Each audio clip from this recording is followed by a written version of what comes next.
वालेकुम, नमस्कार। आप सभी लोगों का बहुत बहुत शुक्रिया कि आप लोग आए हैं आज। तो आज हम क्या बात कर रहे हैं?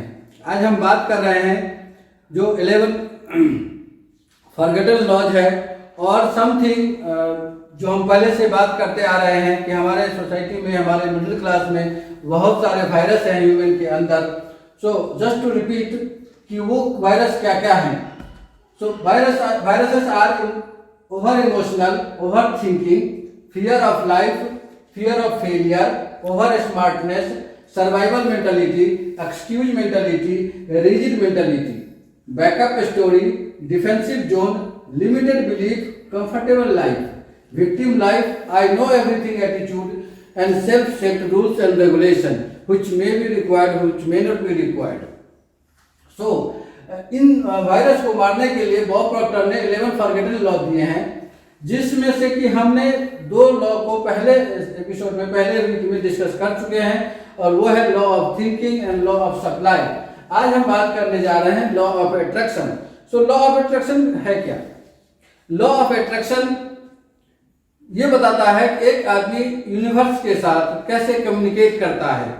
देखिए, यूजुअली होता क्या है कि there are 3 types of communication.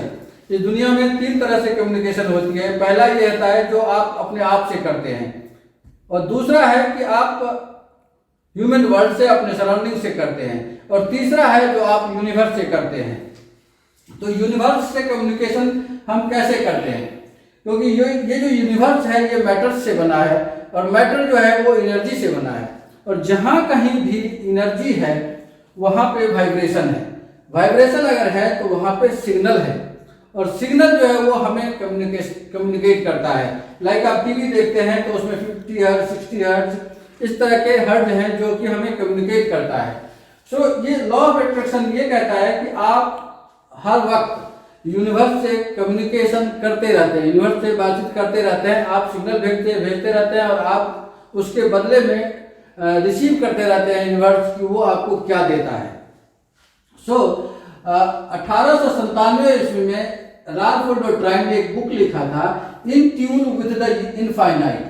So in tune with the infinite में उन्होंने लिखा कि बहुत सारे बातों को ध्यान में रखते हुए हमने पाया है कि अनसीजिंगली, मतलब कंटिन्यूअसली, ये यूनिवर्स हमें ये प्रोवाइड करते रहता है कि लाइक अट्रैक्ट्स लाइक, कि हमेशा जो है ना, जैसा आप सोच रहे हैं आप वैसा ही पा रहे हैं।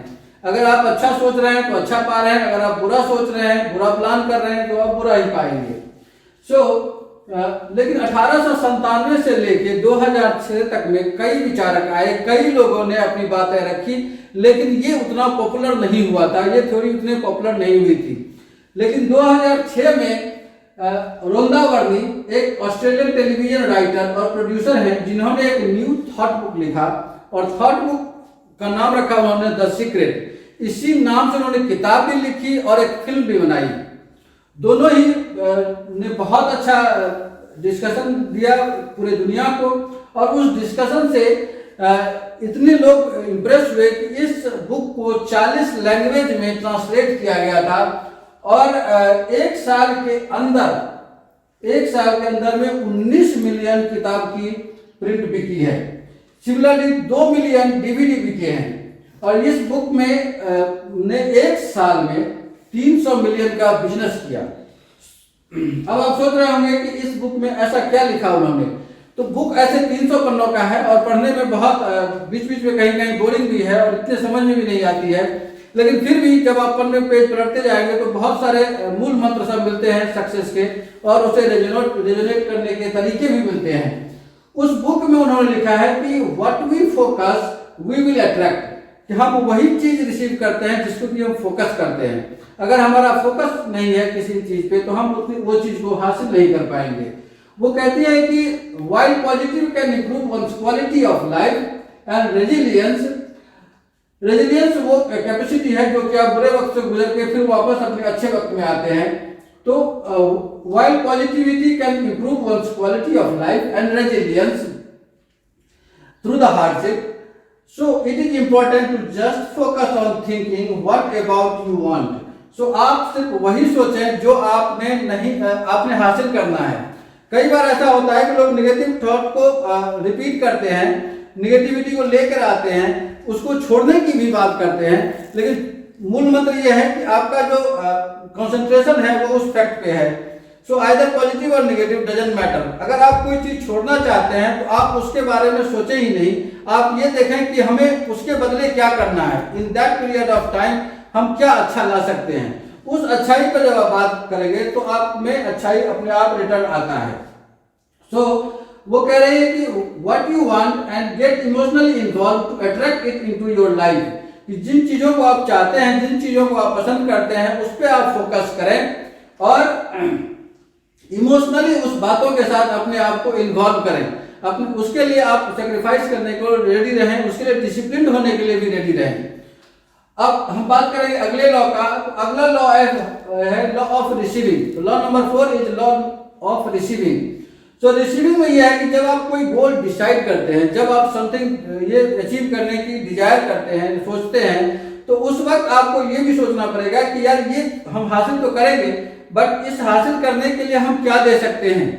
जब हम किसी यूनिवर्स से हम ये बात कर रहे हैं कि हमको चाहिए ये चीज, हमें ये हमारी ये इच्छा है, तो इस इच्छा के बदला में, इस लक्ष्य के बदले में आप क्या दे सकते हैं।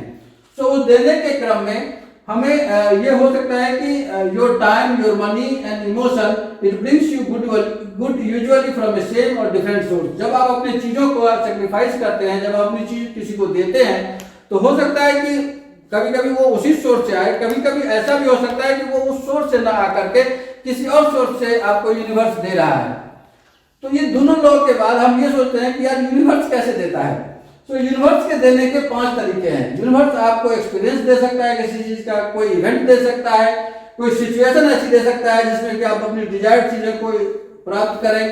कुछ लोगों से आपकी मुलाकात करा सकता है, जो लोग आपको ये डायरेक्ट करेंगे, गाइड करेंगे, या डायरेक्टली दे भी सकते हैं कि वो जो चीज आप सोच रहे हैं, जो चीज आप पाने की इच्छा रखते हैं। यूनिवर्स आपको कभी कभी अपॉर्चुनिटी देता है। So there are 5 method with which universe communicate with the human. The first one is experience, event, situation, people and opportunity. So इन चीजों पे आपको लेकिन हमेशा तैयार रहना पड़ेगा, हमेशा उन चीजों पे फोकस करना पड़ेगा। Thank you very much for today, and next Saturday we will come back with another next 2 law.